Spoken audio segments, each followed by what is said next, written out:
What's going on, guys? It's etaprime back here again. Today we're going to be taking a look at the IPEGA 9167 Bluetooth controller for Android or iOS phones and tablets.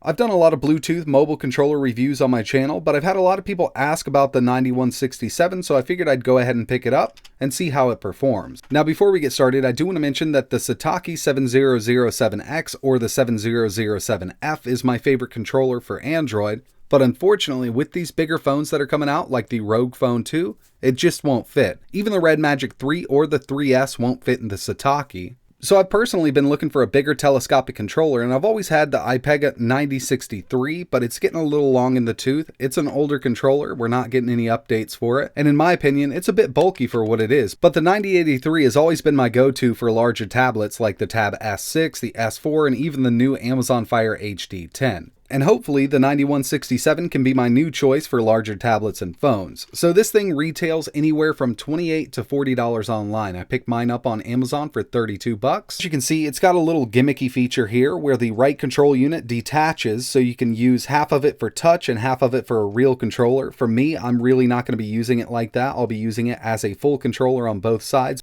but I will take a quick look at the additional detachable side.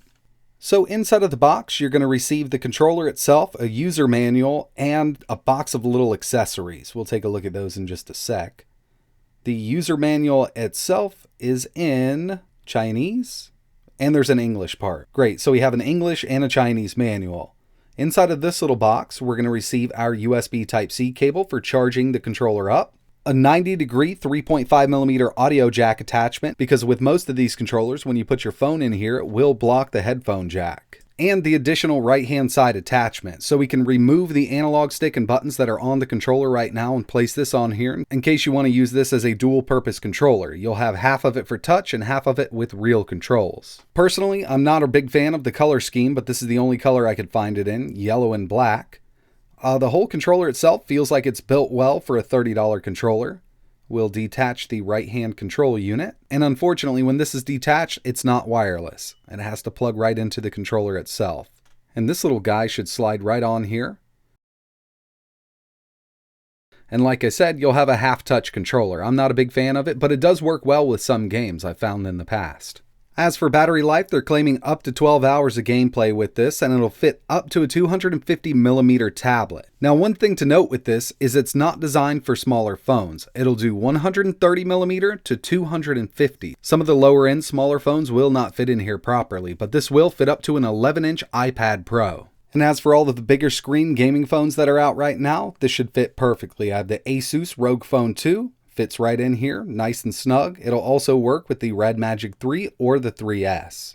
But one of the main reasons I picked this controller up was for tablet gaming. This is the Galaxy Tab S6. It'll also fit the Tab S4 or the new Amazon Fire HD 10. And like I mentioned, it'll fit the iPad Pro 11. Overall, I'm really digging the design here. Like I said, I don't like the color scheme, but I can get used to it. We have USB Type-C for charging the controller up. Over on the right-hand side, we have A, B, X, Y, start, select, and an analog stick. On the right-hand side, we have another analog stick, turbo button, home button, and our D-pad. It is a separated D-pad, just like the PSP. And finally, 4 trigger buttons, L1, L2, R1, and R2. So unlike some of the new handheld consoles coming out, we do get all the buttons we need for retro gaming emulation or just all-around native Android gaming.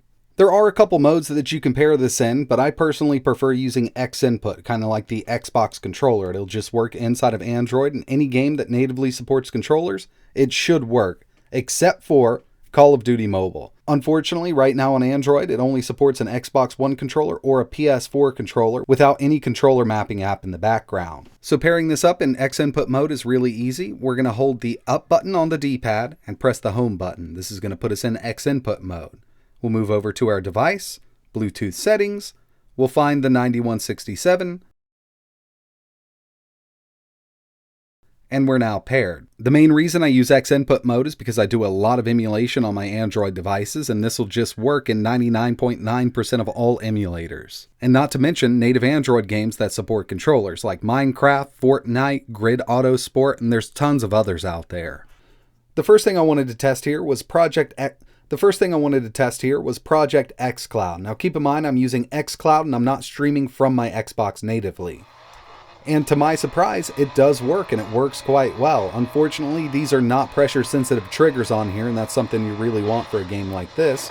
But other than that, it's working great with Project xCloud. It'll also work with the Steam Link or just streaming directly from your Xbox One. I was actually under the impression that only an Xbox One controller would work for this, but the IPEGA 9167 is working fine with xCloud.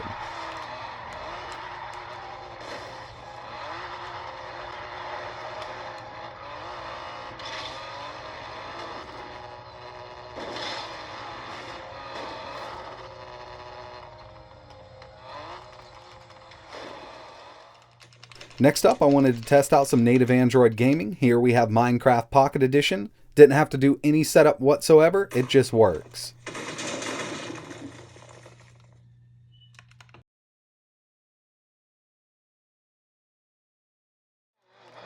Moving over to one of my new favorite native Android games. This is Grid Autosport. This is a port for Android. They also have one for iOS. This is an amazing port if you have a device that'll run it at full speed. We're only at 30 FPS, but the game plays really well, especially with a controller like this.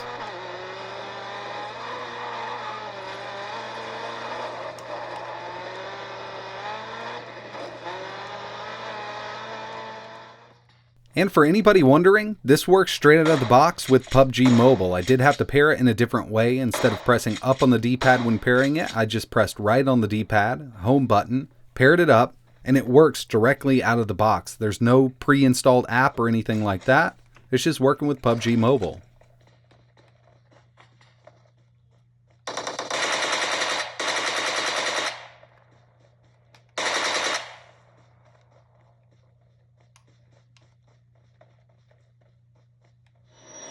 Fortnite itself does support controllers natively on Android, and this controller works right out of the box. There was no setup whatsoever. I'm connected over X input, and it's working fine for this game also.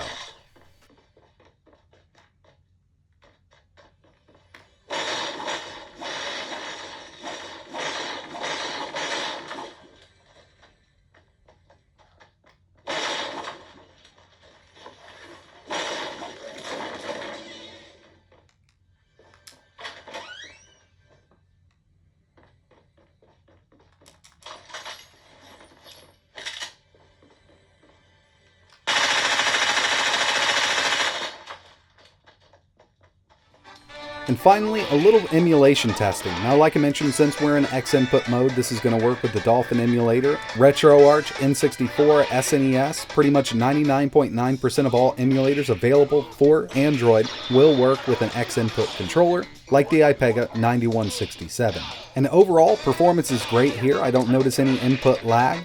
The D-pad works. I'm not a big fan of the separated D-pad, but as you can see, it is working. I can pull off some special moves. With a little more practice in this controller, it'll be perfectly fine. Retroarch is another one that a lot of people are going to be using. It detected it as soon as I booted it up. We're just running some Pico Drive here with Sonic the Hedgehog 2, and it works great.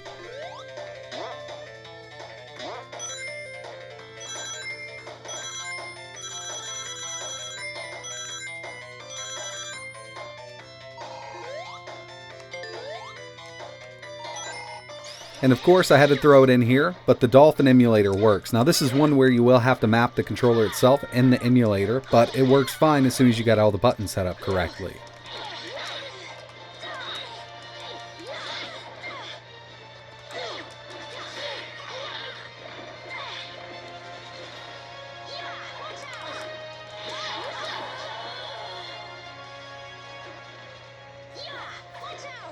So in the end, I'm really enjoying this controller. I didn't think I'd like it as much. Looking at the pictures, the analog sticks looked a little odd, but they work well. If you're looking for a decent telescopic controller for your tablet or larger Android phone, the 9167 might be a good choice. Now that I've got my hands on this controller, I would definitely recommend it over the older IPEGA 9083. I just like the sleek design of this thing, and it feels really good. But don't pay over $35 for this. I have seen them as low as $24, but you'll be waiting a long time on shipping. I picked mine up on Amazon for $32, and I think that's a decent price for what I'm getting here. If you're interested in picking one of these up, I will leave a few links in the description. If you have any questions or you want to see anything else tested with this controller, just let me know in the comments below. But like always, thanks for watching.